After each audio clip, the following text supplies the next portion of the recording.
सृष्टि के कुल मालिक परमपिता परमेश्वर के चरणों में कोटि कोटि नमन। सृष्टि पर आए सभी महापुरुषों को कोटि कोटि नमन। विशेषकर मुर्शिद आजम हुजूर बाबा सावन सिंह जी महाराज, हुजूर पुरनूर परम संत कृपाल सिंह जी महाराज, दया के महासागर दयाल पुरुष संत दर्शन सिंह जी महाराज, मौजूदा सरकार जिंदा जावेद खुदा युग पुरुष परम संत राजेंद्र सिंह जी महाराज जी के चरणों में कोटि कोटि नमन। गुरु के प्यार में सत्संग सुनने पधारी गुरु प्यारी सास संगत को भी दास का कोटि कोटि नमन।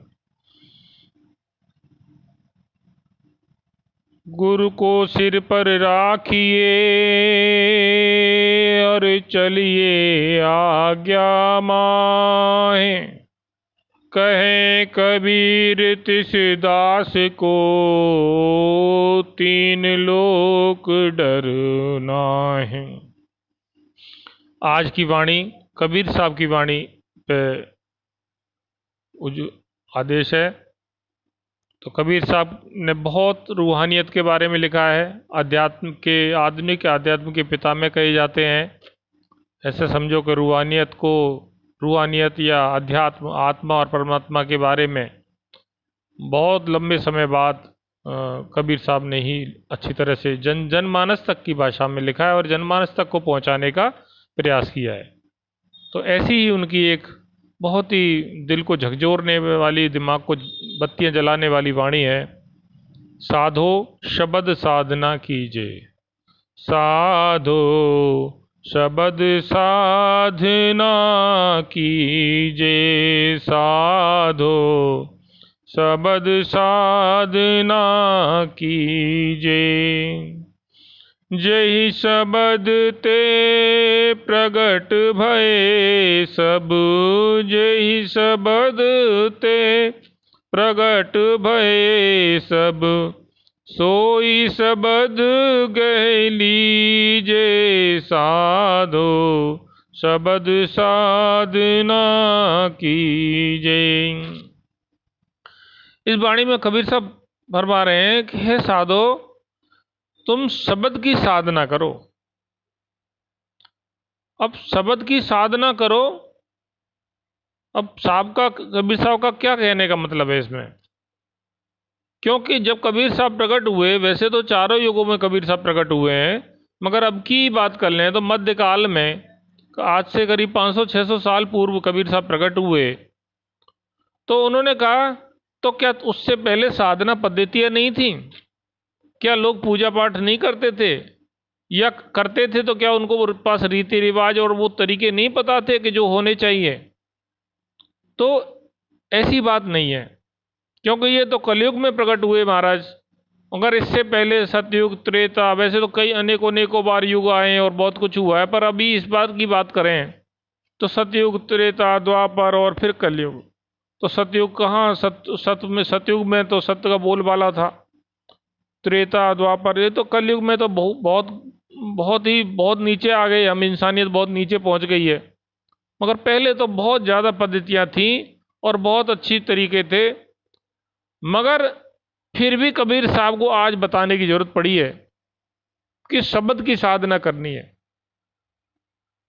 मैं एक प्रश्न और उठाना चाहूँगा कि शब्द की साधना करनी है, वो तो अच्छी बात है, और वो शब्द की साधना में क्या कबीर साहब ने फरमाया है वो भी हम इस सत्संग में आज चर्चा करेंगे गुरु की कृपा से। मगर सवाल ये है, क्या साधना भी करनी है कि नहीं करनी?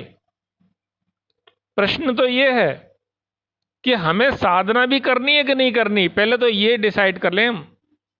क्योंकि हमें प्यास लग रही है तो ठीक है भाई, आप पानी पी लो, नहीं ये पानी सही नहीं है तो भैया RO water P low, mineral water P low, नहीं पानी नहीं कुछ और चाहिए भाई, कोल्ड ड्रिंक पी लो, कुछ और पी लो। प्यास लग रही है तो कुछ न कुछ तो पी ही लोगे आप, है ना, वो जो आपको अच्छा लगेगा। मगर प्यास ही नहीं होगी तो क्या आप पियोगे? तो प्यास की बात है, तो क्या हमें साधना की जरूरत है या नहीं, ये बात है विषय। क्योंकि जब तक हमें प्यास पैदा नहीं होगी तो कोई मतलब नहीं है पानी का और कोल्ड ड्रिंक का, और अमृत दे दिया हो, शरबत दे दिया हो, वो भी आप नहीं पियोगे कि भाई मेरा तो जी भरा हुआ है। तो क्या इंसानी जीवन में जब हम आए हैं, क्या इंसान को वाकई में भजन की जरूरत है, साधना की जरूरत है? है क्या? है? तो क्यों है, आज इस पे थोड़ी सी चर्चा करेंगे। पहली बात यह है कि हमें ये बात कैसे पता लगे भजन की जरूरत है, इसके लिए हमें महापुरुषों की वाणियां ही मालूम करनी पड़ेंगी। महापुरुषों में चाहे तो आप वेदों में चले जाओ, है ना, वेदों में लिखा है, हे इंसान,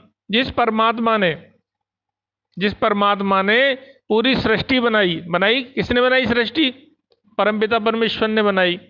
और सृष्टि बनाई नहीं, हमारे लिए क्या क्या नहीं बनाया, खाने के लिए हमारे लिए अन्न बनाया, पैदा किया, फल पैदा किए, जड़ी बूटियां पैदा की, पानी दिया, अमृत दिया, दूध दिया, क्या नहीं परमात्मा ने हमारे लिए दिया।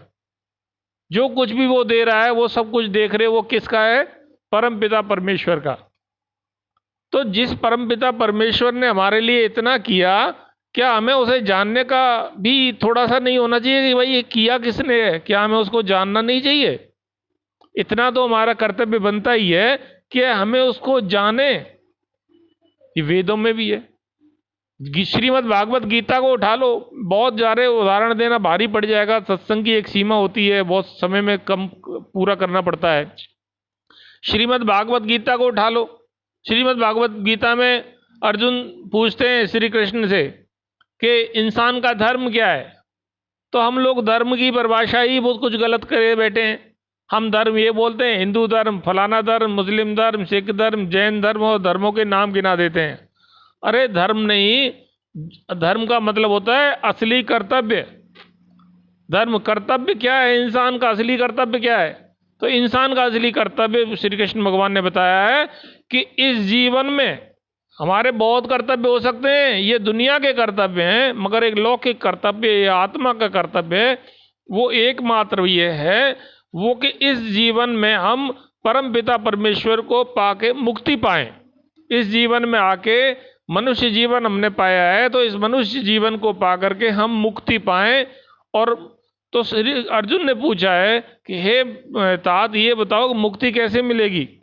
कि मुक्ति मिलेगी परमात्मा का साक्षात्कार करके। धूप छाया में आ जाओ। परमात्मा का साक्षात्कार करके। कि परमात्मा का साक्षात्कार कैसे होगा? कि परमात्मा का साक्षात्कार होगा आत्मा का साक्षात्कार करके। तो आत्मा का साक्षात्कार कैसे होगा? तो अर्जुन तो जब तक तसल्ली नहीं होती थी ना, तब तक पूछता जाता था। और हम लोगों को तसल्ली वसल्ली से कोई मतलब नहीं, पूछते भी नहीं है, और बस अपनी जिंदगी में धुन में मस्त में बेहोशी में पड़े हैं। मैं ज़्यादातर की बात कर रहा हूँ, आप लोगों की बात नहीं कर रहा हूँ, मैं ज़्यादातर इंसान की बात कर रहा हूँ। तो उसने कहा कि ठीक है, तो आत्म साक्षात्कार कैसे होगा? तो आत्म साक्षात्कार करने के लिए उन्होंने बताया श्री कृष्ण ने कि किसी तत्वज्ञानी गुरु के पास जाओ और तत्व से उपदेश लो, तत्व से उसको जाने। तत्वज्ञानी का मतलब जो उसको परमात्मा को जानता हो। कैसे जानता हो? अब बोलोगे जिसने परमात्मा को सुन रखा हो, परमात्मा के भजन करता हो, परमात्मा के नाम की मालाएं पहन रखी हो, वो नहीं नहीं नहीं नहीं, वो तो हो सकता है परमात्मा के रास्ते में चल रहा हो, मगर यही एक वो तुलना नहीं है कि हम इसी से नहीं पहचान सकते कि वही परमात्मा को वो जो तत्व से परमात्मा को जानता है कि परमात्मा ये है परमात्मा। और वो तत्वज्ञानी गुरु या सदगुरु वो आपको तत्व से उपदेश दे, यानी कि जो वो जानता है वो तुम्हें भी जनवा दे। वो जानता है परमात्मा है ना। जैसे मैं उदाहरण दूं, एक उदाहरण देता हूं इस बात का कि आप जाओ मिठाई की दुकान पे मिठाई लेने। क्या लेने जाएंगे जी? क्या लेने जाएंगे? मिठाई लेने जाएंगे ना। मिठाई कैसे, पानी आया मुंह में कि नहीं आया? आया, आना चाहिए, है ना। तो बच्चे बड़े ईमानदार होते हैं तो बोल देते हैं, बड़ों को भी आया होगा पर बड़े बोलते नहीं है। तो मिठाई लेने जाएंगे हम सॉरी तो मिठाई की दुकान पे जाएंगे तो मिठाई वाले से कहेंगे भैया मिठाई दे दे, बर्फी दे दे। बर्फी अच्छी लगती है ना। बर्फी लेने जाएंगे तो बर्फी दे दे। तो के लो भाई सब ले लो बर्फी, जो भी भाव ताव होगा कि कैसी है, अच्छी है? हाँ साहब बहुत अच्छी है बर्फी। कि खट्टी तो नहीं है? नहीं साहब बहुत अच्छी है।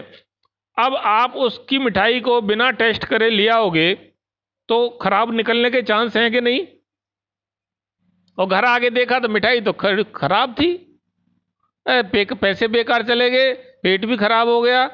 तो ये गलती किसकी थी? दुकान वाले की थी कि हमारी थी? क्या थी गलती? क्या हमने गलती क्या की? बिना टेस्ट किए मिठाई ले आए। तो हम ये बात अच्छी तरह से जानते हैं कि मिठाई को भी टेस्ट करके लेना चाहिए। बैंगन भी हम देख के खरीदते हैं, सेब भी हम देख के खरीदते हैं, दाग तो नहीं है। हर चीज हम देख देख के करते हैं। मगर जहाँ परमपिता परमेश्वर को जानने की बारी आती है, या कोई गुरु बनाने, परमपिता परमेश्वर के लिए कोई गुरु बनाने की बारी आती है, तो हम क्या करते हैं? आंख बंद करके बना लेते। ठीक है, तुम जा रहे भैया, तुमने गुरु बना लिया, ला हम भी बना लेते हैं। जबकि बात क्या है? फिर कहते हैं हम तो फंस गए गलत चक्कर में, वो गुरु तो पैसे वाला निकला, उसने तो ऐसा कर दिया, वो ऐसा कर दिया, कोई डपोर संग निकला। ऐसी बातें फिर गुरुओं के लिए कहते हैं। तो गलती हमारी थी कि गुरु की थी? वो तो अपनी दुकान चला रहा था, मिठाई वाला भी अपनी दुकान चला रहा है और गुरु भी अपनी दुकान चला रहा है, वो अपने एजेंडे से बैठा है। मगर हम लोग जागरूक नहीं थे। तो यही श्री कृष्ण भगवान फरमा रहे हैं गीता में कि तू तत्व से उपदेश ले। जैसे मिठाई को टेस्ट किया है, ऐसी गुरु से पूछ कि तेरे पास ज्ञान है तो मुझे दिखा, तू उसको तत्व से जानता है तो मुझे भी जनवा दे, तो मानेंगे गुरु, नहीं तो नहीं। तो ये बात श्री कृष्ण भगवान ने गीता में कही है। रामचरितमानस में भी आ जाएं, मैं सारी बातों को बहुत ज्यादा यहीं खोल नहीं सकते, पर थोड़ी थोड़ी बातें समझाने की कोशिश करेंगे, चर्चा करेंगे कि रामचरितमानस में भी क्या बात आई है। जब श्री राम जी अयोध्या में आ गए, वापस लौट के आ गए, तो उन्होंने जब उत्तरकांड में बताया है, तो उन्होंने बोला है, वहाँ की जनता को उपदेश दिया है। तो उस उपदेश में दिया है कि बड़े भाग मानुष तन पावा, सुर दुर्लभ सब ग्रंथ ही गावा। उन्होंने कहा है कि ये जो मनुष्य जन्म है बड़े भागों से भी मिला है, और ये देवताओं के लिए भी दुर्लभ है। दुर्लभ का मतलब ये है कि देवता भी तरसते हैं इस मानव जीवन को पाने के लिए। कारण कि एकमात्र मानव जीवन ही है जिसमें हम सदगुरु ढूंढ सकते हैं, सदगुरु बना सकते हैं, और भजन अभ्यास कर सकते हैं, और आत्मा को अच्छी तरह से जान सकते हैं, परमात्मा को जान सकते हैं। तो क्या और उनमें नहीं जान सकते? और में भी चांस रहते हैं, ऐसा नहीं है, मगर ये सबसे ज्यादा आसान है। जैसे समझो, महापुरुष भी बताते हैं कि भाई अगर तुमने भक्ति यहाँ कर ली तो ठीक है, नहीं तो सूक्ष्म लोक में, सूक्ष्म वतन में हमें भक्ति करनी पड़ेगी। महाराज जी पीछा तो छोड़ने वाले है नहीं है भाई। अगर उन्होंने टीचर है, वो तो ऐसे टीचर नहीं है कि स्कूल में बच्चे आ रहे हैं, पढ़े तो पढ़े, ना पढ़े तो ना पढ़, ऐसे नहीं है।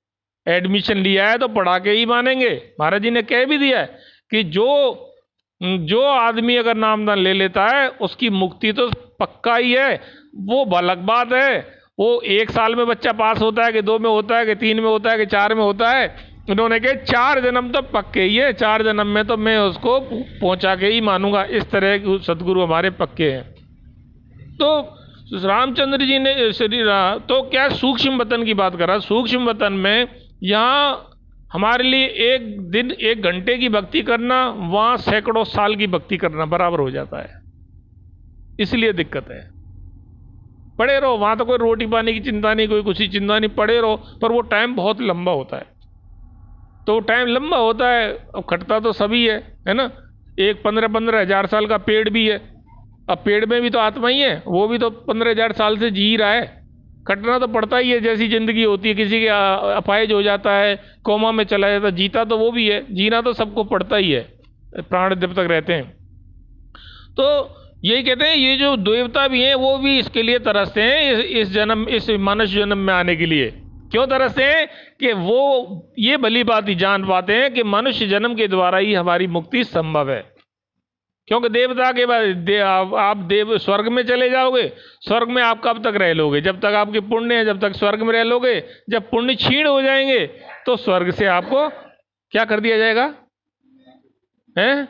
वापस भेजा नहीं जाता, भगा दिया जाता है, गिरा दिया जाता है। भेजने तो कोई बात नहीं, ढंग से भेजें, इज्जत से भेजें, वापस भगा दिया जाता है, गिरा दिया जाता है, चलो जाओ तुम्हारे। जब तक तो इज्जत है। और बहुत सी बातें हैं, चर्चा बढ़ जाएगी। तो यही मैं कहना चाहूँगा, रामचंद्र जी महाराज ने कहा है कि बड़े भाग से ये मनुष्य जन्म मिला है, और साथ में ये भी कहा है क्यों मिला है। दूसरी चौपाई में तुलसीदास जी महाराज ने इसमें दिया है कि बड़े भाग मानुष सन पावा सुर दुर्लभ सब ग्रंथि गावा, और इसलिए मिला है साधन धाम मोक्ष का द्वारा, पाई न जेहि परलोक संवारा। ये मनुष्य जन्म इसलिए मिला है कि ये साधन धाम है, ये साधन है और मोक्ष का द्वार है, यानी कि इसी के जरिए हम मोक्ष में आसानी से पहुंच सकते हैं, मोक्ष पा सकते हैं, आत्मा परमात्मा में लीन हो सकती है और परमपिता परमेश्वर के साथ हम एक में हो सकते हैं, और ये 84 लाख योनियों के आवागमन के चक्कर से बच सकते हैं। तो कौन बात, कितने कितने उदाहरण हमने दिए। ये उदाहरण तो गिनती के इसलिए दिए गए कि हम सभी इनको ही अच्छी तरह से जानते हैं। बाकी और भी जितने धर्म हैं, धर्मों के नाम गिना हो, सब धर्मों की उत्पत्ति इसी बात से हुई है कि आत्मा परमात्मा में कैसे लीन हो, बस एक मोटी सी बात है। तो धर्म की अगर बात करें जो धर्म की परिभाषा भी बात करें, जो धर्म आत्मा को परमात्मा में लीन होना सिखा रहा है वो तो धर्म है, और जो धर्म आत्मा को परमात्मा में लीन होना नहीं सिखा रहा है वो क्या है, पंथ है। पंथ हो सकता है, संप्रदाय हो सकता है, कोई भी नाम दे लो, पर वो धर्म नहीं हो सकता, क्योंकि धर्म तो एक ही होता है, आत्मा में परमात्मा में लीन हो। जब ये धर्म बने थे, चाहे सनातन धर्म की बात कर लो, चाहे मुस्लिम धर्म की बात कर लो, चाहे ईसाई धर्म की बात कर लो, चाहे सिख धर्म की बात कर लो, जब ये बने थे, आज तो ये संप्रदाय है सब, जब ये बने थे ये वाकई में धर्म थे, क्योंकि ये यही काम सिखाते थे। मगर आज तो आप जानते हो कि यहाँ आत्मा परमात्मा और मुक्ति की बात होती है क्या है? कोई बात करता है क्या? सिर्फ यही बातें होती हैं कि ठीक है इस जन्म में तुम जाओ, तुम्हारी सब मनोकामना इच्छा पूरी हो जाएंगी, तुम्हारे बच्चा नहीं होगा तो बच्चा हो जाएगा, आंखें नहीं होंगी तो आंखें आ जाएंगी, कोर्ट केस चल रहा हो तो वो जीत जाओगे, पैसा गरीब हो गए तो अमीर हो जाओगे। वो भी यही बताते हैं। क्यों बताते हैं? क्योंकि हमको जरूरत भी वही है। अगर हम कहें कि तुम्हें आत्मा परमात्मा की बात होगी और परमात्मा मिल जाएंगे और अंदर में प्रभु को पाना है, तुम्हें भजन अभ्यास करना पड़ेगा, तो वो लोग दूर हो जाते हैं। क्यों? उनको उससे मतलब नहीं है, आत्मा परमात्मा से। तो वो धर्म कहाँ रहे? जो धर्म धार्मिकता नहीं दिखा रहा वो धर्म नहीं, संप्रदाय। तो यहाँ विषय यह है कि सभी धर्म और संप्रदायों ने करीब करीब परमात्मा को मिलना, चाहे बौद्ध धर्म, जैन धर्म और ईसाई धर्म, किसी धर्म को और के नाम ले दो, सबके यही बात है।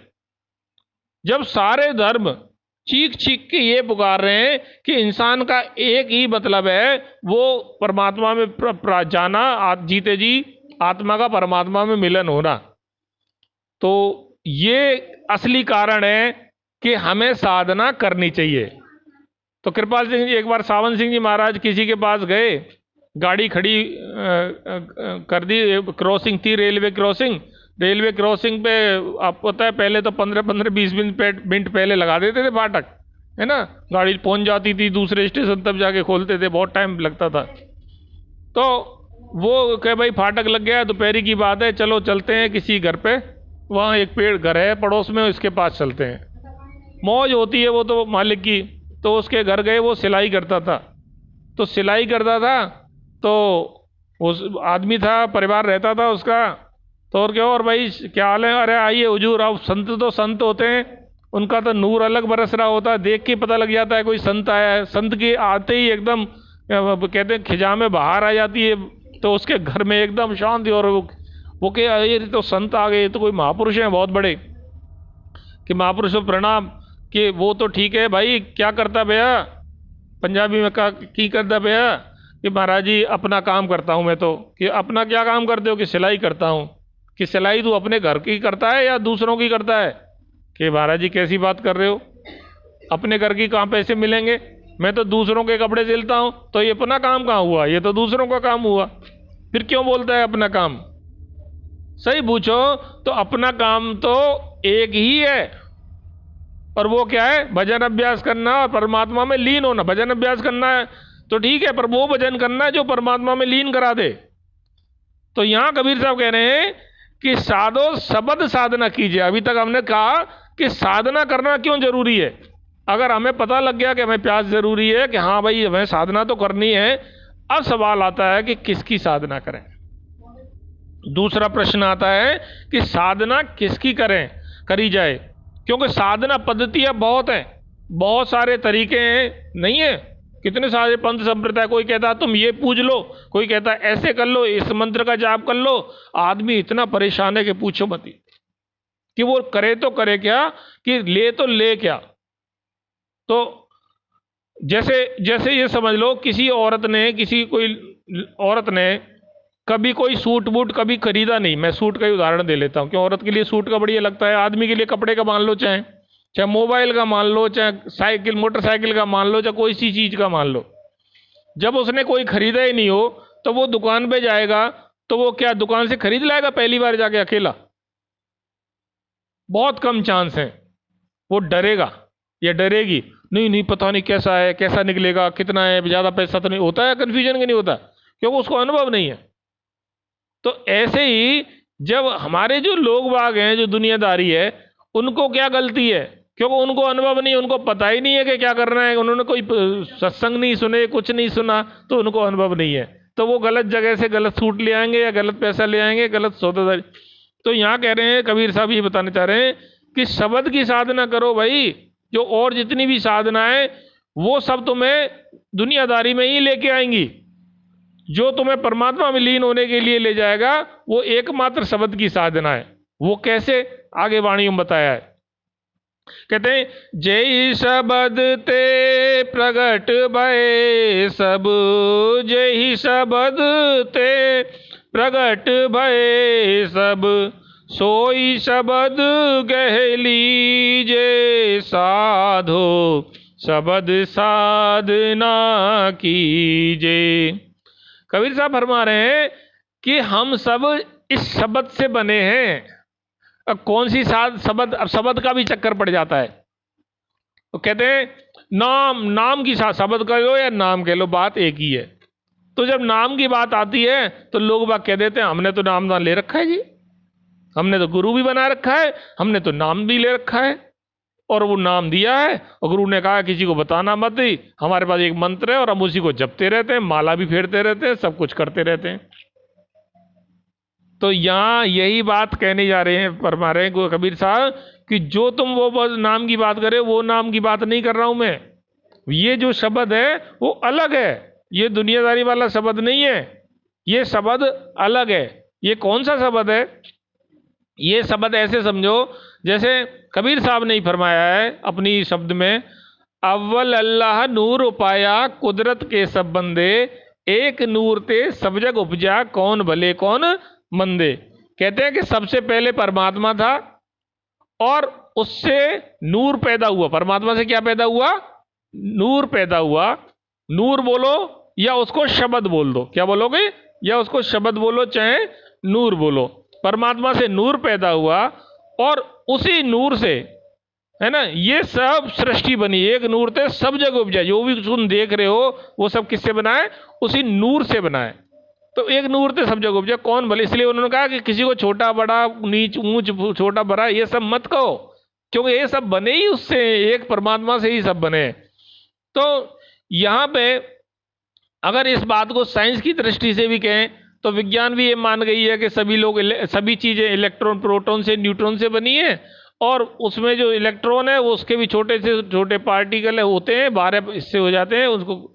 और उसमें भी वो जो सबसे छोटा पार्टिकल है वो गॉड पार्टिकल बोला है वैज्ञानिकों ने, कि इससे सब बना। और वो उसमें क्या है? हलचल है। उसमें भी क्या है? रोशनी है और वाइब्रेशन है। वाइब्रेशन मतलब होता है तरंगे होती हैं, उसमें कंपन होता है, और लाइट होती है, रोशनी होती है, लाइट एंड साउंड है। तो कहते हैं कि जो सृष्टि बनी है वो शब्द से बनी है। अब वाणियों में भी आया है कि शब्दे धरती शब्दे आकाश शब्दे शब्द भया प्रकाश, सगली धरती शब्द के पाछे नानक शब्द घटाघट आछे। तो कहते हैं कि कभी नानक साहब कह रहे हैं कि शब्द से ही सब कुछ प्रकट हुआ है। और यहां तक भी कहा है शब्द के धारे सगल जंत, शब्द के धारे सगल ब्रह्मांड जीव जंत। तो शब्द ने ही धारण कर रखा है। अब सोचो आप, क्या है, पृथ्वी घूम रही है कि नहीं? क्या पता आपको पृथ्वी घूम रही है, किताबों में लिखा है। चलो, सूरज तो दिख रहा है ना घूमता हुआ, है ना, घूमता है ना, वो दिख रहा है, उसको मानेंगे हम, दिख रहा है ना, चलो वो मान लो। तो सूरज भी घूम रहा है, पृथ्वी भी घूम रही है, चांद भी घूम रहे हैं, तारे भी घूम रहे हैं, सारे कुछ घूम रहे हैं। इनको कौन ने बांध रखा है भाई? किसने बांध रखा है? कि किस रस्सी से घुमा रहे हैं? या आत्मा, ये शरीर में हम बोल रहे हैं, या पेड़ पौधे उग रहे हैं, ये सब कुछ हो रहा है, फल लग रहे हैं, फूल खिल रहे हैं, इनको कर कौन रहा है? तो इसको धारण करने वाला है कोई, वो है शब्द, वो है नाम। सगल के शब्द के धारे सकल जीव जंत, सगल के साथ धारे सगल ब्रह्मांड। तो वो शब्द ने इसको धारण कर रखा है, और शब्द से ही बना है। सबरे कैसे खालिक खलक, खलक में खालिक, पूर्ण रहो सब ठाई, है ना। तो ये खालिक है जो परमात्मा है, वो खलक में यानी सृष्टि में है, और सृष्टि में परमात्मा है, और सृष्टि में परमात्मा सृष्टि में पूर रहा है। और अगर सृष्टि में एक कण भी निकालोगे, छोटा सा कण, तो उसमें भी परमात्मा है। समझ गए मेरी बात? कैसे समझिए कि जैसे मान लो बूंदी की मिठाई है, बूंदी का लड्डू है, बूंदी के लड्डू, तो लड्डू किससे बना है? अब बोलेंगे लड्डू, लड्डू किससे बना है? बूंदी से, है ना। तो अब लड्डू में तो बूंदी है, और बूंदी में निकालोगे तो क्या है? लड्डू है, बूंदी खाओगे तो कैसा स्वाद आएगा? लड्डू का ही आएगा ना। एक बूंदी खाओगे तो उसमें से, लड्डू में से एक बूंदी निकाली, लड्डू का स्वाद आएगा कि नहीं? तो ऐसे समझ लो, परमात्मा बूंदी में भी है, परमात्मा लड्डू में भी है ना। यानी कि बूंदी ऐसे समुद्र में, बूंद में समुद्र, समुद्र में बूंद है, बूंद है जैसे समुद्र की बूंद है, तो परमात्मा समुद्र है ऐसे मान लो। मगर वो बूंद में भी, अगर पानी में क्या है, समुद्र का पानी की बूंद निकालो, वो भी तो ऐसी लगेगी जैसे समुद्र है। ऐसे बात समझे हम। तो सृष्टि की बात है कि खालिक, तो कहते हैं इस सृष्टि से हम सब बने हैं, इस शब्द से हम बने हैं, और जिस शब्द से हम बने हैं उसी शब्द में हम मिलेंगे, तभी हमारी बात बनेगी। उसकी साधना करें ना जिससे हम बने हैं। अब हम कहते हैं, अब हम साधना करते हैं तो किन की करते हैं? 5 तत्वों की। 5 तत्वों की मतलब पत्थर की मूर्ति। पत्थर क्या है? पत्थर की मूर्ति है ना, कोई भी मूर्ति बना दी तो पत्थर भी वो तो हुआ। या हम पेड़ की पूजा करते हैं, या हम किसी जानवर की पूजा कर लेते हैं, सांप की भी कर लेते हैं, और किस किस की करते हैं पता नहीं, मैं ज़्यादा नहीं नाम लेना चाहता। मतलब हमारे पास बहुत सारी साधना है। ये सब साधनाएं 5 तत्वों की हैं, पृथ्वी जल आकाश वायु और इनकी। मगर ये तत्व तो बाद में ही बने, ये सब, ये असली चीज़ तो नाम है। तो उसको ही क्यों ना पकड़ा जाए जो नाम है, जिससे हम बने हैं। जैसे मीना बाजार की कहानी हमारे महाराज जी ने बताते हैं, महापुरुष बताते हैं, कई बार सबने सुनी है मीना बाजार की कहानी। चलो मैं उस कहानी को थोड़ा सा शॉर्टकट में जल्दी जल्दी सुना देता हूँ। कि एक बार एक राजा ने एक वो लगाया बाजार, और राजा के पास, बहुत अच्छा राजा था, नेक राजा था। उसने कहा अपने महल में, उस राजा के पास जो भी अच्छी अच्छी चीज़ें थी, सब तरह की चीज़ें, और जो भी इधर उधर से मंगा के महल में रखवा दी। अच्छे अच्छे फर्नीचर थे, अच्छी अच्छी शॉल थी, कंबल थे, गुलदस्ते थे, और हीरे जवाहरात भी थे, और खाने को भी थे, ड्राई फ्रूट्स भी थे, कांच के बर्तन भी थे, बहुत कुछ था। जो घर की चीज़ें थी वो उसमें लगा दी, और एक टाइम फिक्स कर दिया कि भाई सुबह 9 बजे मीना बाजार खुलेगा और शाम को 5 बजे बंद हो जाएगा। तो उस बाजार के लिए ये बोला कि भाई आपको जो कुछ भी लेना है वो ले जाओ, और आपको कोई पैसा इसमें नहीं देना। तो फिर क्या था, सोच के बताओ जरा, कि अगर कोई ये पता लग जाएगा भाई सब कुछ महाराजा ने रखा है और फ्री में मिल रहा है, तो भीड़ लगेगी कि नहीं लगेगी? है ना। वो तो हम नहीं रहे, नहीं हम भी चले जाते, नहीं जाते? सब जाते कि नहीं जाते? सब जाते। तो हुआ ये कि खूब भीड़ लग गई कि राजा बढ़िया है, और लाइन लग गई, और लोगों को जो जो उसको लोगों को जो पसंद आता गया, और वो उससे उठाते गए और लेते गए और जाते गए, और मीना बाजार लूटने लगा। खूब ले रहे, खूब ले रहे लोग, राजा पे कमी भी नहीं थी। मगर एक लड़की थी, कोई छोटी सी लड़की हो, कितनी बड़ी होगी, ऐसी ऐसी ऐसी मान लो, ऐसी मान लो, ऐसी मान लो, ऐसी मान लो, कैसी भी होगी है, वो लड़की उसमें घूम रही, वो मीना बाजार में घूम रही, और वो उसको बहुत देर हो गई, शाम के 4-5 बजने वाले थे, एंड होने वाला था, बाजार बंद होने वाला था। उस लड़की ने कुछ नहीं लिया। राजा ये सब देख रहा था। उसने पूछा, बच्ची यूँ बता, तूने ये, तू क्यों नहीं ले रही है? सारे लोग ले जा रहे हैं, तू भी ले जा कुछ, तुझे पसंद आया या तुझे कुछ पसंद नहीं आ रहा? कि नहीं नहीं राजा महाराज, ऐसा तो नहीं है कि हमें पसंद नहीं आ रहा, ये सारी चीज़ें बहुत सुंदर है, एक से एक अच्छी हैं, तो फिर तुम क्यों नहीं ले जा रही बेटा?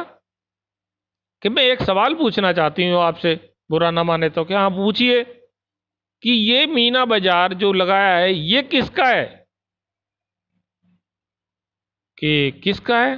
कि आपकी ये शर्त है कि भाई आप जिस चीज़ पे हाथ रख दोगे वो उस चीज़ आप ले जा सकते हो।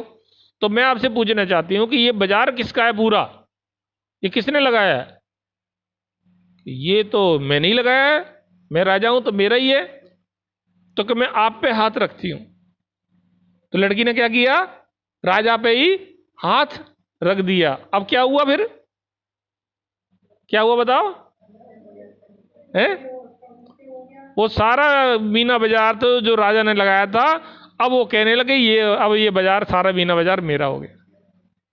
तो ये है समझदारी, ये है सच्चा सौदा। सौदा किया लड़की ने, समझदार कौन निकली? लड़की। और लोग बाग क्या थे? कोई एक कुछ, एक एक कोई उठा उठा के भाग रहे थे। तो हम लोग परमपिता परमेश्वर की दातें, जो भी दातें हम ले रहे हैं वो उसकी ही दातें, है ना? हम वो मांगने में लगे होते हैं। परमात्मा के पास जाके परमात्मा को नहीं मांगते। गुरु के पास जाएंगे तो ये नहीं कहेंगे गुरु जी मेरा कल्याण हो, मैं अध्यात्म में ऊपर जाऊं, मैं परमात्मा को पाऊं, तो मेरे अंदर आओ।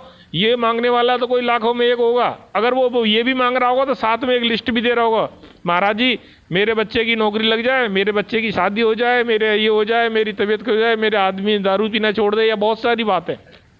सही कह रहा हूँ गलत कह रहा हूँ? फिर लास्ट में कहेगा महाराज जी मेरा भजन ध्यान भी बन जाए तो थोड़ा ठीक रहेगा, है ना? है? उसके लिए थोड़ा सा बन जाए तो ठीक रहेगा। तो यही बात कह रहे हैं, यही कह रहे हैं महापुरुष यहाँ पे कि आपको, हम महापुरुष तो हम क्या करते हैं, उसकी दात में लगे रहे, उसमें ही फंस गए। हम ये भूल गए कि जो बनाने वाला है उसको तो भूल ही गए। जैसे किसी ने भंडारा बनाया है, लंगर चला दिया बढ़िया, या किसी ने बफर सिस्टम कर दिया बहुत बढ़िया, पार्टी कर दी है, और पता लग जाए कि पार्टी है, तो सबसे पहला आदमी क्या काम करता है?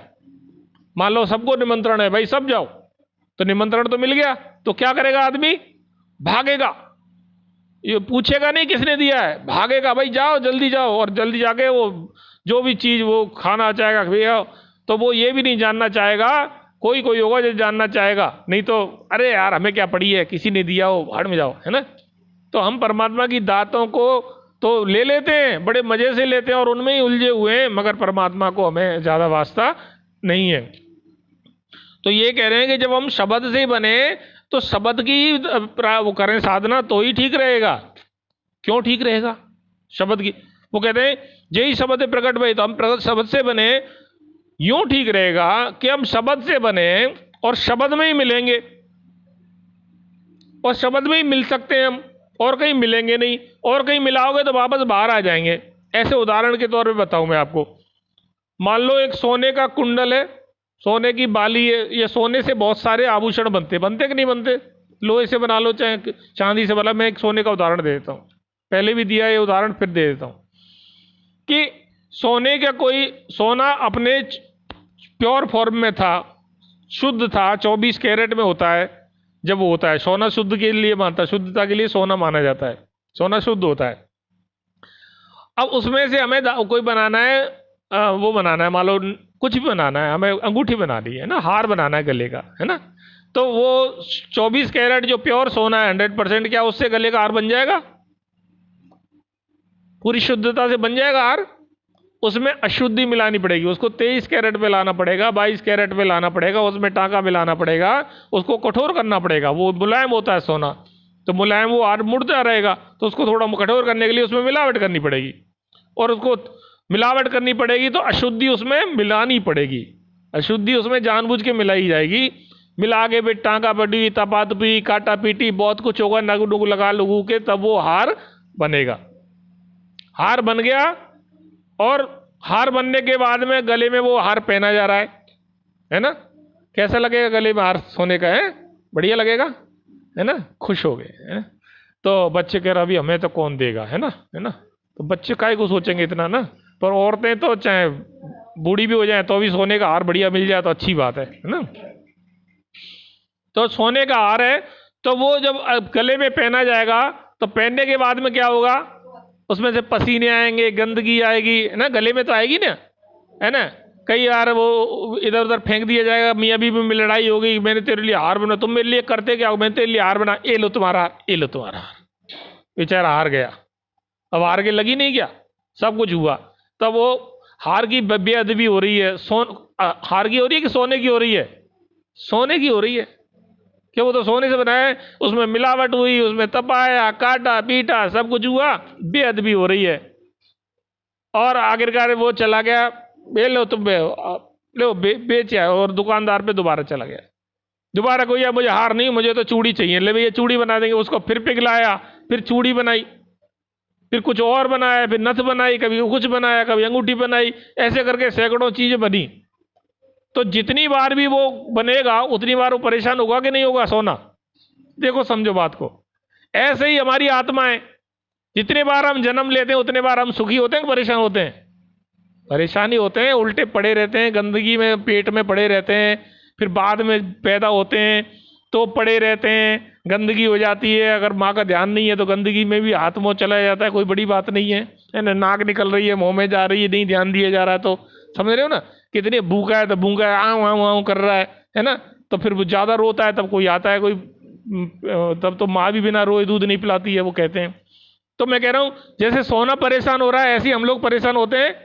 वाणियों में आया, कई जन्म में कीट पतंगा, कई जन्म गजमीन कुरंगा, कई जन्म पक्षी सर भयो, कई जन्म हैवर वृक्ष भयो। और अब क्या है, मिल जगदीश मिलन की बरिया, चिरंकाल है देह संजरिया। ये जो जन्म है हमारा, हम कई जन्म में कीट पतंगे, सर्प पक्षी सर्प सब कुछ हुए, 84 लाख योनि ऐसी नहीं है ना, मगर मिल जगदीश मिलन, ये जो बारी है तेरी, ये जगदीश को मिलने की बारी है। ये जो देह है तेरी, ये जो आत्मा, ये तो बहुत लंबी चली आ रही है। आत्मा अजर अमर है, मतलब आत्मा तो अजर अमर है, मगर ये जन्म तो बार बार लेती रहती है, कभी अंगूठी बनती है, कभी कुछ बनती है, कभी मतलब वो गहने बनते रहते, तो जितनी बार जन्म लेती है वो उतनी बार जन्म लेने में भी परेशानी होती है, तपने में भी परेशानी होती है, और सब में परेशानी परेशानी वो जिंदगी भर भुगतती रहती है। तो ये जगदीश से मिलने की बारी है, ये बात वाणियों में भी आई है, जो सुनाना चाहता था वो रह गई थी, वो यहाँ आ गई। देखो तो ये महापुरुषों की बातें हैं। तो अब क्या है, अब उस सोने की मुक्ति कैसे होगी, बात सोने से समझ लेते हैं। सोने की मुक्ति तभी संभव है कि वो सोना कहे कि मैं तो भैया अपने परिवार में मैं 24 कैरेट में था, मैं शुद्ध था, मेरे में कोई मिलावट नहीं थी, और मैं उसमें ही जाके रहूंगा। तो उसके लिए क्या करना पड़ेगा उसको, सोने को कहना पड़ेगा कि मुझे अब अंगूठी नहीं बनना, मुझे अब हार नहीं बनना, मुझे कुंडल नहीं बनना, मुझे नख क्या बोलते हैं इसको, लौंग नहीं बनना, बाली नहीं बनना, कुछ भी नहीं बनना। क्या करना है, मुझे तो सोने में ही मिलना है, शुद्ध रहना है। तो उसको तपना पड़ेगा, नहीं तपना पड़ेगा तो वो सुनार उसको तपाएगा, सोने को तपाएगा, तपा के उसमें से अशुद्धियां निकाली जाएंगी, वो 24 कैरेट हो जाएगा और वो सोने में मिल जाएगा। सही है कि नहीं, ऐसे ही मिलेगा ना, कि गंदा सोना मिला देगा। तो ऐसे ही हम लोग शब्द से बने हैं। अब हम किससे बने, शब्द से। और जो कुछ भी हम में देख रहे हो आप, ये बारी, ये मिलावट है, सब ये मिलावट है। अब हमें गुरु ने जो सत्व से उपदेश दिया है, जो नाम दिया है, शब्द क्या है, ज्योति और श्रुति, तो लाइट एंड साउंड। तो गुरु ने हमें शब्द के बाहरी रूप से हमें मिलवा दिया है कि लो भाई आप ज्योति से जोड़ दो, हमें ज्योति से जोड़ दिया है नामदान के वक्त, हमें रोशनी दिखा दी है और कह दिया देखो ये है रोशनी, अब आप इस रोशनी को पकड़ लो। और कान बंद करके हमें धुन सुना दी अनद की जो अंदर बज रही है कि आप इस धुन को सुन लो, इस साउंड को सुन लो और आप इसको पकड़ लो, इसको पकड़ के आप अभ्यास करो, यानी तपस्या करो, अभ्यास करो, और अभ्यास करके आप मेरे तक पहुंच जाओगे। कैसे पहुंच जाओगे, ऐसे एक उदाहरण दूं छोटा सा, समझ में आए तो, कि जैसे अगर हमें ये बिजली कहां बन रही है बताओ, पंखा चल रहा है ना बिजली से, कहां बन रही है, जल्दी बताओ, है पावर हाउस में बन रही है, बिल्कुल सही है। पावर हाउस कहां पे, चलो कहीं भी होगा, कोटा में मान लो, है ना, या कहीं और कहाँ है यहाँ आसपास? कोटा ही है, चलो कोटा मान लो, है ना। अब हमें पावर हाउस जाना है ना, पावर हाउस हमें जाना है, तो हम कैसे पहुंचेंगे? तो ये जो बिजली का जो पंखा चल रहा है या मोबाइल चल रहा है, हम इसके तार से, क्योंकि हमें ये पावर हाउस से आ रही है बिजली, बिजली कहाँ से आ रही है? पावर हाउस से। तो हम इस तार के जरिए देखें, ये तार कहाँ आ रहा है? लट्ठे पे। लट्ठा कहाँ से जुड़ा है? वो यहाँ के सब स्टेशन से। ये सब स्टेशन कहाँ से जुड़ा है? बड़ी पावर लाइन से, 11,000 वाट की। वो लाइन कहाँ जुड़ी है? वो पावर हाउस में जाके जुड़ी है। तो इसके जरिए जाते जाएंगे, जाते जाएंगे और हम पावर हाउस पे पहुंच जाएंगे। ऐसे ही हम जो ये शब्द हमें गुरु पकड़ाता है, अब सोचो हम इस बिजली को तो आराम से चला रहे हैं, अगर हमें 11,000 वोल्ट की बिजली दे तो चल जाएगा कुछ? क्या हो जाएगा? सब फूक जाएगा। थोड़ा सा भी 10-20 वोल्ट ऊपर पहुंच जाता है तो फूक जाता है सब। तो ऐसे ही गुरु ने हमें दे दिया थोड़ा सा कि लो अब इसको संभालो और धीरे धीरे धीरे धीरे धीरे आप इस पे आओ, तपस्या करो। तपस्या करो मतलब आत्मा को शुद्ध करो। भजन ध्यान करने का मतलब क्या होता है? भजन ध्यान करने का मतलब एक ही है, जो नाम जो हमारे गुरु बताते हैं कि अपने आत्मा पे काम करो। हम लोग शरीर के लिए बहुत काम करते हैं सुबह से शाम तक, है ना, मगर शरीर तो यहीं रह जाना है, किसी का नहीं गया साथ में, आत्मा ही जाती है। तो उस आत्मा पे काम करो। जब आत्मा को खुराक देंगे, आत्मा को शुद्ध करेंगे, तो फिर आत्मा ताकत होती जाएगी, और जैसे जैसे आत्मा में ताकत बढ़ती जाएगी अशुद्धियां दूर होती जाएंगी। और जब अशुद्धि दूर हो जाएंगी, जब हमें यह पता लग जाएगा कि हम शरीर नहीं, हम आत्मा हैं, जब ये दिन पक्का हो जाए, जब ऐसा पक्का पता लगेगा, तो फिर हमें सब में आत्मा नजर आएगी। जैसे भाई कन्हैया को नजर आती थी। भाई कन्हैया की बात आपने सुनी होगी। भाई कन्हैया थे गुरु गोविंद सिंह जी की फौज में, जो लड़ाई होती थी दुश्मनों से, तो वहां अपनी सेना को पानी पिलाने का काम करते थे भाई कन्हैया। तो सेनाओं को पानी पिलाते रहते थे, सैनिकों को। मगर वो एक काम और करते थे कि अपने सैनिकों के साथ साथ दुश्मन के सैनिकों को भी पानी पिलाए जाते थे। दुश्मन के सैनिकों को पानी पिलाते थे, तो जो हमारे सैनिक थे, जो सिख सैनिक थे गुरु गोविंद सिंह जी महाराज जी के, तो वो कहते थे कि देखो जी, ये दुश्मनों को पानी पिलाया जाता है, फिर वो ताजे हो जाते हैं और फिर वो हमसे लड़ने आ जाते हैं। तो इसको बोलो भाई कन्हैया को ये दुश्मनों को पानी ना पिलाए, है ना। तो अब गुरु ऐसे तो कानों के कच्चे नहीं होते कि एक ने कह दी और उन्होंने सुन ली और वो बोल देंगे वहां पे उससे। ठीक है भाई, भाई कन्हैया को बुलाएंगे, दरबार लगा था, भाई कन्हैया बुलाया गया। हाँ भाई, भाई कन्हैया तेरे पे ये शिकायत है कि तू दुश्मनों को भी पानी पिला देता है अपनों को साथ साथ। तो भाई कन्हैया ने कहा, गुरुजी हुजूर, मैं तो उन सब के बीच थोड़ा नूर देखता हूं। मैं तो जानता नहीं हूँ दुश्मन के दोस्त, मुझे तो जहां जहां तुम्हारा नूर नजर आता है और वो सब में तुम्हारा ही नूर नजर आता है, दुश्मन में भी आपका ही नूर है, तो मैं तो आपके नूर को पानी पिलाता हूं, मुझे तो इसमें कोई दिक्कत नहीं है। तो गुरु गोविंद सिंह जी महाराज ने कहा, इसने मेरी तालीम को सही अर्थों में जाना है। सही अर्थों में कैसे जाना है? उसने नूर को देख लिया, वो समझ गया कि मैं शब्द से बना हूं, और ये हमारी सेना भी शब्द से बनी है और दुश्मन की सेना भी शब्द से बनी है। वो कोई अलग है क्या? दुश्मन है तो दुश्मन अलग बात है, पर है तो वो भी इंसान। इंसान क्या, धरती के ये अनार भी इससे बनाए, धूल का कण भी बनाए, मोबाइल भी शब्द से बनाए। तो मैं तो जहां जहां आपका नूर देखता हूं, मैं उसको आपके नूर को पानी पिलाता हूं हुजूर, मेरी तो उसमें कोई कसूर नहीं है। तो उन्होंने कहा, इसने ही मेरी बात को सही तरह से साना है संत मत को। तो यही मैं कहना चाहूंगा बहनों भाइयों, कि यही कबीर साहब कह रहे हैं कि जब हम उस शब्द में जाके मिलेंगे, जिस शब्द से हम बने, तभी हम शुद्ध होंगे, तभी हम मुक्त होंगे, और कोई मुक्ति का मार्ग नहीं है। यही कबीर साहब इस तरह से हमें बता रहे हैं। कहते हैं, शब्द ही गुरु शब्द सुन शिष्य बे, शब्द सुबिर लाबूजे, सोई शिष्य सोई गुरु महात्म, जय अंतर्गति सूझे। तो अब बात आती है कि शब्द की व्याख्या करिए। शब्द ही गुरु, गुरु को क्या बता दिया? वो भी शब्द है भाई। क्यों कि शब्द सबसे प्योर शब्द कहाँ है? परमपिता परमेश्वर भाई प्योर है, वो तो शुद्ध है शब्द। और उसके बाद में क्या है? गुरु ने तपस्या कर ली, तपस्या करके अपने आप को तपा लिया, और वो भी शब्द के बराबर ही हो गया ना, वो भी शुद्ध हो गया। तो शब्द ही गुरु, शब्द सुन। और वो गुरु क्या कर रहा है, गुरु हमें शब्द बना रहा है।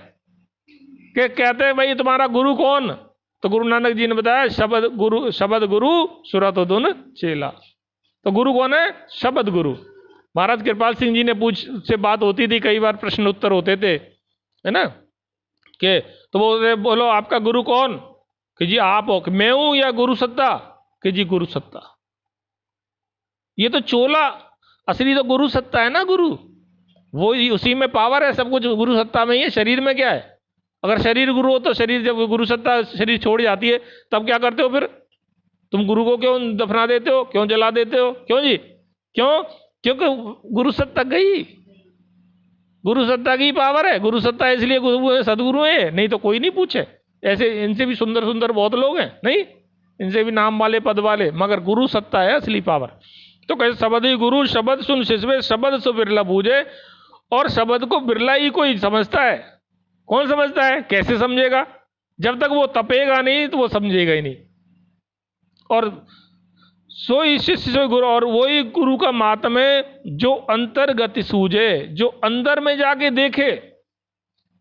क्या बधु अंधा धुंध अंधियारा, कोई जाने का जानन हारा। कबीर साहब बरवा रहे हैं, अवधु अंधा धुंध अंधियारा, अंदर अंधियारा है मगर कोई जानेगा जानना। अंधियारा तो है पर अंधियारा में भी कोई वही जान लेगा जो जानने वाला है ना। जय के अंदर सूरज चंदा, जय के अंदर सब कुछ, जाके अंदर ही सारे हीरे मोती सब संसार भंडार इसमें अंदर है। जब हम ध्यान में उतरेंगे तो महाराज पुरुष बताते हैं कि हमें जो कुछ ब्रह्मांड में वो सब पिंड में है, इसमें है, यही में सब कुछ, यही में सृजनहारा, इसी में वो सृजनहार जो बनाने वाला मालिक है वो भी यहीं बैठा है। क्योंकि बूंद में समुद्र है, बूंदी के लड्डू में क्या है, लड्डू है। लड्डू का पूरा स्वाद बूंदी में है कि नहीं, ऐसे ही है। तो ये जो बूंदी है ऐसे समझ लो, इस बूंदी में भी वही लड्डू का स्वाद है। अब मेरी आत्मा में भी परमात्मा का वही आत्मा, ईश्वर अंश जीव अविनाशी, चेतन अमल सहज सुख राशि। तुलसीदास जी ने बोला ही है कि हमारी आत्मा ईश्वर की अंश है, अविनाशी है, चेतन है, अमल है, सहज है, सुख की खान है। तो वही यहाँ पर बारे कि कोई जानेगा जानन आ रहा, तो वही जो सदगुरु है वही उसी का मातम है जो अंदर देखता हो, अंदर की यात्रा करता हो, रूहानी मंडलों में जाता हो, परमपिता परमेश्वर से एक में एक हो। और वही शिष्य है जो उस ऐसे सदगुरु को उसने ग्रहण कर रखा है। तो मैं कहूँ कि धन्य हम ऐसे टाइम में है जब हमारे पास पूर्ण सदगुरु है, और धन्य उन शिष्यों को जो इन्होंने पैसे पूर्ण सदगुरु को ढूंढ लिया, वो भी कम नहीं है। आप लोग कम नहीं है, और जो लोग भी नामदान ले चुके हैं वो कम नहीं है, वहां तक पहुंच गए वो कम नहीं है जरा भी। कहते हैं शब्द वेद पुराण कहते हैं, शब्द सब ठहरावे, शब्द सुर मुनि संत कहते हैं, शब्द भेद नहीं पावे। वेद और पुराण शब्द की बात करते हैं। शब्द की कैसे करते हैं कि सबसे पहले वाणी थी, आकाशवाणी पैदा हुई। हमारे वेदों में उपनिषदों में लिखा है आकाशवाणी पैदा हुई, उस आकाशवाणी से ये सब पैदा हुआ, अनादनाद से पैदा हुआ, तो ये उद्गीत से ये सारी सृष्टि पैदा हुई। ये वेद पुराण फरमा रहे हैं, है ना। सबको सब बता रहे हैं, जो मैं पहले भी बता चुका हूं शब्द की इस बात को कि भाई कैसे कैसे सभी ने बताया कि शब्द से ही सब बना है। तुलसीदास जी ने अभी क्या बोला है नाम के बारे में, अनेक संतों की बात कर दूं, पलटू साहब हो, चाहे दादू संत हो, चाहे नामदेव, नानक देव, है ना, और देव, बहुत सारे संत हैं, नाम गिनाना मुश्किल हो जाएगा। रविदास जी, कबीर साहब तो है ही हैं। तो इन सब ने शब्द की बात करी है। मगर तुलसीदास जी ने भी क्या बोला गीता में, वो श्री रामचरितमानस में, और बहुत महिमा करी है नाम के बारे में, अनेकों चौपाई हैं। एक चौपाई में लास्ट की ये बता देता हूँ, वो कहते हैं कहो कहाँ लग नाम बड़ाई, मैं नाम की बड़ाई कहाँ तक कहूँ, राम न सकही। राम कौन, पुरुषोत्तम राम, श्री राम, दशरथ पुत्र राम। राम न सकही नाम गुण गाई, नाम की महिमा तो राम भी नहीं कर सकते, मैं तो करूं ही का। तुलसीदास जी तो करेंगे ही क्या, ब्राह्म भी नहीं कर सकते, मैं कहाँ तक बढ़ाई करूँ, इतनी महिमा है नाम की। क्यों नाम की होगी जिससे सब कुछ बना है। और यहां तक बोला है कलयुग केवल नाम आधारा, सुमेरे सुमेरे नर उतरई पारा। कलयुग केवल नाम के आधार है, कलयुग में नाम जपेगा वो ही पार उतर जाएगा। बहुत सी बातें हैं प्यारे भाइयों बहनों नाम के बारे में, शब्द की वक्त की थोड़ी सी कमी रहती है। कहते हैं शब्द शब्द स्वरूप मुनि संत कहते हैं, बहुत से मुनि हैं, बहुत से संत हैं, महात्मा हैं, वेशधारी हैं, वो कहते हैं हमने नाम दे दिए शब्द, पर शब्द का भेद वो नहीं जानते हैं। सिर्फ मंत्र दे देंगे, कान फूंक देंगे, वो मंत्र वो शब्द है ही नहीं। शब्द तो वो है ज्योति और श्रुति। अब ज्योति है, एक रोशनी है, एक बल्ब जल रहा है, ये लाइट जल रही है। अब रोशनी में आप क्या नाम दोगे, रोशनी को रोशनी दे दोगे बस, है ना। अब रोशनी तो चीज है ना, कोई दूध है, दूध कोई चीज है ना, कि दूध दूध का नाम हटाते ही दूध खत्म थोड़ी हो जाएगा, दूध तो फिर भी रहेगा। तुम दूसरा नाम दे दो, तीसरा नाम दे दो, वो चीज तो रहेगी ना। समझ रहे बात को कि नहीं मेरा। ऐसे ही शब्द है, कोई चीज है ये, जैसे दूध चीज है, घी चीज है, रोटी चीज है, गेहूं चीज है, पंखा है, चीज है ये वस्तु है, मतलब जो भी है ये है, अस्तित्व है इसका, ये ऐसी नहीं है कि काल्पनिक है। तो आप अगर आपको शब्द दे दिया तो वो चीज शब्द है आपके पास, अब चीज मिली है कोई। यही तो कहते हैं नामदान का मतलब ये नहीं है कि कह दिया मंत्र फूंक दिया कान में और आपने सुन लिया और मंत्र भूल गए वो खत्म। भाई मंत्र भूल ही गए तो वो तो खत्म ही हो गया एक तरह से। मगर आपको दिया है ज्योति और श्रुति, आप मंत्र भूल भी जाओ, नाम 5 नाम देते हैं वो तो मन को सिमरने के, मन को शांत करने के लिए देते हैं गुरुजी असली तो। मगर वो ज्योति और श्रुति से आपकी जो ज्योति से कनेक्शन जोड़ देते हैं, जैसे बिजली का कनेक्शन जोड़ दिया है ना हमारे से, बिजली पर हमारे बिजली का कनेक्शन जोड़ जाता है, हम पंखा चलाएं, एसी चलाएं, कुछ भी चलाएं, कूलर चलाएं या टीवी चलाएं, मोबाइल चलाएं, कुछ भी चलाएं, है ना, हमारे हाथ में। तो चलाएंगे तब चलेगा ना, अब चलाओगे नहीं तो नहीं चलेगा। बहुत से लोग नामदान लेके बैठे हैं, करते कुछ नहीं है, तो उसका कोई क्या है उपाय बताए जरा। भाई आप कनेक्शन में आप काम करोगे तभी पहुंचोगे वहां तक, तपस्या करोगे तभी पहुंचोगे। तपस्या क्या बताइए, सिमरन करें, खाली बैठे हैं जब सिमरन करें, और ज्यादा खाली हो तो बैठ जाए 1 आध घंटे, आध घंटे बैठे, 1 घंटे बैठे, 2 घंटे बैठे, जितने ज्यादा बैठेंगे उतनी हम अपनी आत्मा की सूरत शब्द की कमाई करेंगे। जितनी हम कमाई करेंगे वही हमारे लेखे है, बाकी सब धोखा है। लेखा नहीं है, धोखा है, और वो धोखा हम बार बार खाने को तैयार हैं। अनेकों जन्म में हम खाते आए, हम अभी भी समझ जाएं, अभी भी मौका है। 84 लाख योनियों में 1-1 करोड़ साल, 2-2 करोड़, कई करोड़ साल एक बार 84 लाख योनियों को निकालने में लग जाते हैं। बताया ना, एक पेड़ है 15,000 साल पुराना, तो बोलो एक पेड़ ही बन गए तो 15,000 साल तो छोड़ो, पर 200-300 साल तो चली जाता है ना पेड़, है ना। ये कछुआ 200, 300 साल की योनि में होते हैं, तो क्या वो हम लोग बने नहीं है क्या? क्या पता बने कि नहीं बने, क्या पता फिर बने कि नहीं बने।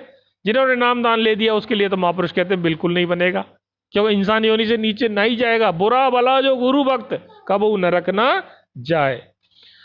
तो यही प्रमाण है कि शब्द को सुन सब लेते हैं, शब्द के भेद को नहीं जानते। शब्द क्या है उसको जानते नहीं है। कहते हैं शब्द सुन मुनि षड दर्शन सब शब्द कहते हैं, शब्द कहे बैरागी। और हर एक से बात करो, हाँ हमने नाम ला लिखा है, सारे दर्शन 6 दर्शन है वो भी यही बात करते हैं हमारे, मगर सच में वो सब नहीं समझते। कैसे नहीं समझते? ऐसे नहीं समझते कि आपको बोल दिया कि लो भैया ये गुड़ है, किसी ने बोला ये लो जो गुड़ है, तो आपने और आप बोलोगे गुड़ गुड़ कैसा होता है जी, कभी देखा नहीं, तो क्या गुड़ ऐसा है चीनी जैसा, तो चीनी जैसा, चीनी जैसा बिल्कुल नहीं, नहीं मिठास चीनी जैसी होती है। और कैसा होता है आप उसके बारे में 1000 बार बता दो, वो समझा पाओगे आप गुड़ कैसा होता है? नहीं बता पाओगे ना, कैसे पता लगेगी? और एक छोटी सी डली उसको दे दो, ये ले भैया गुड़ और चाख ले, अब बताने की जरूरत है उसको कैसा होता है? बता है कि जरूरत? तो गुरु हमें डली दे देते हैं, बर्फी चखा देते हैं, ये ले बर्फी कैसी है चाख ले, है खरीदे मत, पैसा मत दे, पहले चाख ले। मैं एक दुकान पे गया यहाँ पे बीकानेर के, मिठाई तो हलवाई तो बहुत बढ़िया है। बढ़िया क्या है क्यों बढ़िया है, मैं क्यों बोल रहा हूँ बढ़िया, बाकी तो पता नहीं, जो बढ़िया बात बता रहा हूँ कि चाखने की बात आती है तो वो छोटा सा पीस नहीं देते, पूरा का पूरा पीस ही पकड़ा देते हैं, है ना। बर्फी मांगो तो एक बर्फी पकड़ा देंगे। मिल्क केक कैसा है, अब तो हमारे यहाँ तो थोड़ा थोड़ा देंगे, वो एक में से, या तो जनसंख्या ज़्यादा इसलिए थोड़ा थोड़ा दें, यहाँ तो पूरा पीस ही पकड़ा देंगे। अगर तुमने 4-5 मिठाई देख ली ये कैसी है तो तुम्हारा पेट तो वहीं भर गया। अब लो चाहे मत लो, ऐसा भी नहीं कहता कि लेके ही जाओ, अगर इच्छा होगी तो लोगे आप। तो ये कहना चाह रहा हूं कि चाखने में ही विश्वास हो जाता है। तो यहाँ ये चीज है, सब को ये नहीं कि हमने भी नाम डाल ले, भाई ठीक है तुम मानो तो मानो, अपनी इच्छा है। यहाँ सब कुछ है इस दुनिया में, सगल पदारथ हैं जग माही, करम हीन नर पावत नाई। यहाँ पे सकल पदार्थ हैं। कौन से पदार्थ? 4 पदार्थ माने गए, धर्म अर्थ काम और मोक्ष। चारों हैं, धर्म अर्थ काम और मोक्ष, यानी ये जो भी हम सारे पदार्थ में मोक्ष लास्ट में आता है, लास्ट में लिया गया, सबसे पहले होना चाहिए, पर धर्म को पहले ले लिया। असली पूछा तो धर्म से ही चालू होता है और मोक्ष पे खत्म होता है। धर्म अर्थ काम और मोक्ष। धर्म की हम बात कर चुके हैं। धर्म का मतलब क्या है? आत्मा को परमात्मा से जानना, वही धर्म है। और मोक्ष क्या है? परमात्मा में एक में हो जाने। यानी यहाँ से शुरुआत हो रही है।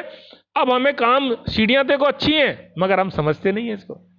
आज सत्संग में ही समझ में आ रही है, हमें भी समझ में आ रही है। आज ही बोल कुछ रहा था, निकल कुछ और रहा है। अब कुछ और बात कहने जा रहा हूं। धर्म का ये है, धर्म का मतलब हमने परमात्मा को जानना, ये हमारा धर्म है। अब उसी के हेतु हम काम करें। काम करेंगे मतलब बच्चा भूखा है रोटी नहीं लाएंगे, परिवार पर पत्नी है उसको कि नहीं, उनकी आजीविका भी कमाएं, नेक कमाई करें, उनको उनका गृहस्थी को चलाएं, साधु संतों की सेवा करें और अपना ध्यान पूरा उसमें रखें कि हमें आत्मा परमात्मा में जाना है। ये धर्म है। अब हमारा धर्म क्या रह गया? एक, बस कि कैसे भी पैसे ही पैसा हमारी तरफ आ जाए, चारों तरफ से पैसा समेट के हमारे पास आ जाए, यही रह गया है ना। दुनिया के बता रहा हूं मैं, आपकी नहीं बता रहा हूं, और दुनिया में हम भी हैं। तो ये बात समझने की बात है कि असली धर्म, उसी के धर्म के हेतु अर्थ करो। और काम का मतलब, हम अब काम को ही मतलब, काम का मतलब कामनाएं, और वो कामनाएं पालो। कौन सी कामनाएं? एक ही कामना, और कामना एक है, चिंता तो सतनाम की और न चिंते दास। अगर चिंता ही करनी है तो एक चिंता कर लो, अरे मेरे से आज भजन नहीं बना, आज मैं ज्यादा भजन करूंगा, आज सुमरन भूल गया, पिछली बार मैंने वायदा किया था कि सुमरन करूंगा, गुरु से मैंने वायदा किया था सुमरन करूंगा, मैं भूल गया। और ये चिंता बुरी है क्या? मैं कह रहा हूं ये चिंता भी अगर आप कर लेना, एक दिन हम वहां पहुंच जाएंगे। क्योंकि इसी चिंता से सबको, चिंता तो सतनाम की, गुरु की तड़प ही, उसके लिए तड़प चाहिए। भजन करोगे, तड़प करोगे तो तुम उसकी तरफ ही कदम बढ़ा रहे हो और कहीं नहीं। कदम कहां बढ़ा रहे हो? वो तो यही है, वो तो हर जगह पूरा सब ठाई, परमात्मा तो सब जगह ही है। बस तुमने थोड़ा सा देखना है परमात्मा की तरफ, गुरु की तरफ, वो तुम्हारी तरफ, वो तो तुम्हें हर वक्त देख रहा है, हमने ही आंख बंद कर रखी है। तो कहते हैं शब्द माया जग उत्पानी, शब्द केर पसारा। कि आप ये जो देख रहे हो माया जग उत्पत्ति, ये सब शब्द से हुई है। ये पहले भी शब्दे धरती, शब्दे आकाश, शब्दे शब्द भया प्रकाश। तो इस शब्द से ही सब बने, शब्द का ही सब कुछ है। कहते हैं और कहे कबीर जह शब्द होते है, तबन भेद है न्यारा। मगर एक बात और है कि जहां से ये उत्पत्ति हुई है उसको भी तो जान लें। ये शब्द कहां से आया है, इस शब्द को प्रकट करने वाला कौन है, कैसे हम जब शब्द में डूबेंगे, जब हम अपने परिवार में मिलेंगे जो युगों युगों से बिछड़े हुए हैं, तो हमारा कितना आनंद आएगा। उस आनंद को कब जानना है? जीते जी जानना है। इसलिए कबीर साहब फरमाते हैं, हे साधो, अगर हम शब्द की साधना करेंगे तभी हम शब्द में मिल पाएंगे, शब्द को जान पाएंगे। जब हम साधना ही शब्द की नहीं कर रहे तो हम शब्द की नहीं मिल पाएंगे, शब्द को जान नहीं पाएंगे। किसको जान पाएंगे? जिसकी साधना कर रहे हैं उसको जान पाएंगे। श्रीमद् भागवत गीता में श्री कृष्ण भगवान ने खूब कहा है, साफ साफ कहा है, हे अर्जुन, अगर तू भूत की सेवा करेगा तो भूत को प्राप्त हो गया, अगर तू देवी देवता की सेवा करेगा तो अंत समय में मरेगा तो देवी देवता के पास जाएगा, और अगर तू जिसकी भी सेवा करेगा, तू मेरी सेवा करेगा तो मेरे पास आएगा, जो आदमी जिसकी सेवा करेगा वो उसके पास आएगा। बहुत सी बातें, बहुत सी कहानियां, सब कुछ है। तो हम क्यों ना शब्द की सेवा करें, क्यों ना राजा के सिर पे हाथ रखें, क्यों ना भाई कन्हैया की तरह सब में एक समदृष्टि देखने लग जाएं, तो फिर हमारी जिंदगी सफल हो जाएगी। ये जीवन भी सफल हो जाएगा, वो जीवन भी सफल हो जाएगा। तो आज की वाणी महापुरुषों की देन थी सब। कबीर साहब का शब्द था, महापुरुषों के विचार थे, कोई भी अच्छी बातें सब उन्हीं की थी। कोई गलती हुई तो दास को क्षमा करना, मैं उसके लिए क्षमा प्रार्थी हूँ। हम सब थोड़ी देर के लिए ध्यान पे बैठेंगे, आप जानते हो जैसे ही।